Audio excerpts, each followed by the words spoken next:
Hello everyone. Let's dive into the anatomy of triangles of neck in a simple way. As we know that these are intermuscular divisions of the neck spaces into anterior and the posterior triangles, and each of these is further subdivided. For example, the anterior triangle is divided into submental triangle, submandibular or the digastric triangle, carotid triangle, and the muscular triangle. On the other hand, the posterior triangle of the neck is divided into occipital triangle and the subclavian triangle. Subclavian triangle.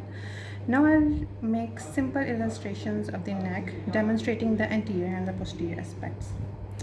So let's say this is the anterior aspect, which shows the mandible with the mastoid process.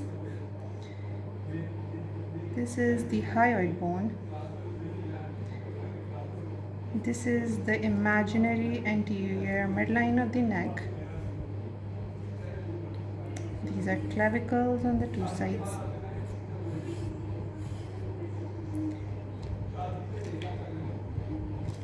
Now I want you to recall a muscle which goes from the mastoid process to the top of the manubrium of the sternum along with the clavicle.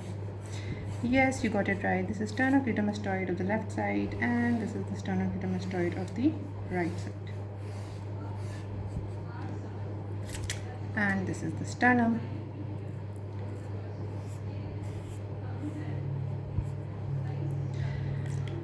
So we will identify this muscle as sternocleidomastoid. Sternocleidomastoid.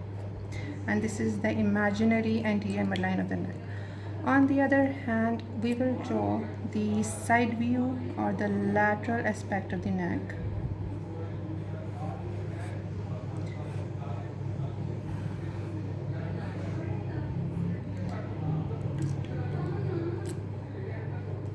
Which will show the sternocleidomastoid from the lateral aspect.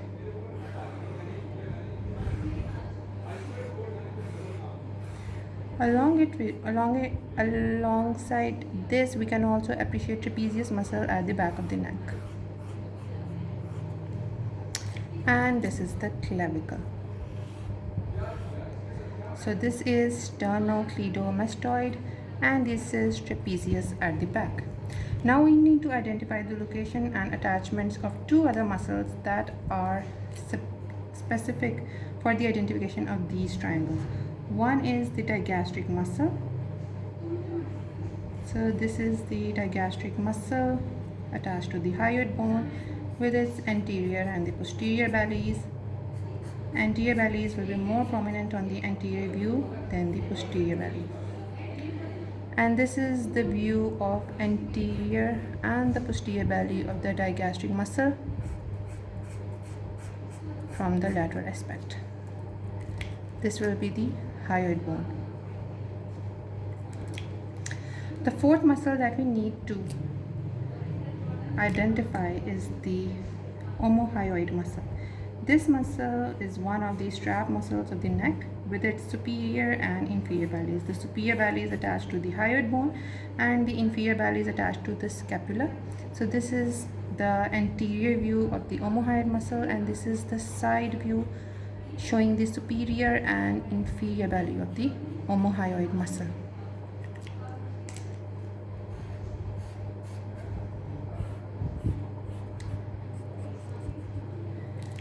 So we will write down DD digastric for the anterior and the posterior bellies and omohyoid on this view as well. Now we have identified four muscles on the anterior and the lateral aspect. This is the anterior and this is the lateral aspect. So the muscles that we have identified are sternocleidomastoid, omohyoid, digastric muscle, digastric, omohyoid, sternocleidomastoid, and the trapezius on the lateral aspect. Now a very simple understanding of anterior triangle of the neck. This triangle that you can appreciate here, which is bounded between the anterior median line of the neck, anterior border of the sternocleidomastoid, and the base of the mandible. This will be the boundaries or the limitations of the anterior triangle of the neck as a whole. Now this triangle, anterior triangle of the neck, is further subdivided into 4 triangles. The first triangle is this one, which is the submental triangle. This submental triangle is bounded by the anterior median line of the neck, hyoid bone, and the anterior belly of the digastric muscle. So this is the submental triangle. Roof will be formed by skin, superficial fascia, while the floor is formed by a muscle, which is mylohyoid muscle. Now we will identify the other triangle, which is the digastric triangle. This triangle is also called as the submandibular triangle. So this view shows the digastric triangle, which is bounded by the anterior and posterior bellies of the digastric muscle. And this is best seen when you see the neck from the side view, also called as a submandibular triangle, as it is found just beneath the mandible. The base of this triangle is formed by 2 muscles. One is the mylohyoid and the other is the hyoglossus muscle. So 2 muscles, mylohyoid and hyoglossal muscle, make the floor of this digastric triangle. Moving on to the identification of third triangle is the carotid triangle. Carotid triangle is the triangle which is bounded by these muscles. So we have posterior belly of the digastric, anterior border of the sternocleidomastoid, superior belly of the omohyoid that limits the carotid triangle. Best seen when you look at the neck from the side view. So once again I will recall, this is the carotid triangle bounded by the posterior belly of the digastric, anterior border of sternocleidomastoid, and anterior inferiorly it is bounded by the superior belly of the omohyoid. Roof will be formed by skin, superficial fascia containing platysma, cervical branch of the facial nerve, while the floor is formed by constrictor muscles of the pharynx. Along with it, we have the membrane going from thyroid to hyoid, which is the thyrohyoid membrane in the floor. Fourth subdivision is the muscular triangle of the anterior triangle, which is this triangle. And as you can see, this is bounded by the anterior median line of the neck, superior belly of the omohyoid, and the anterior border of the sternocleidomastoid. So this triangle will be the muscular triangle.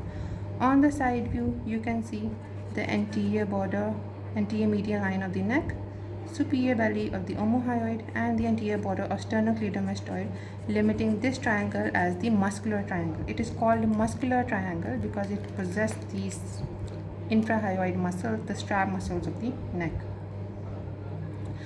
Now we will move on to the boundaries of the posterior triangle of the neck. The space which is left here, best seen on the side view of the neck, this space is identified as posterior triangle overall. So the boundaries are pretty obvious and pretty simple. These are the posterior border of the sternocleidomastoid, middle third of the clavicle, and the anterior border of the trapezius. If you notice carefully, the inferior belly of the omohyoid is subdividing this triangle into 2 compartments. This one is the occipital triangle. Let's highlight this triangle with the yellow color. This is the occipital triangle. And the bottom one is the supraclavicular triangle, as it is found above the clavicle. So the boundaries of the occipital triangle are easy to identify. These are the posterior border of the sternocleidomastoid, inferior belly of the omohyoid, anterior border of the trapezius. And this triangle, which is the supraclavicular triangle, another subdivision of the posterior triangle, this is bounded by the posterior border of sternocleidomastoid, middle 1/3 of the clavicle, and as well as the inferior belly of the omohyoid. Thank you very much.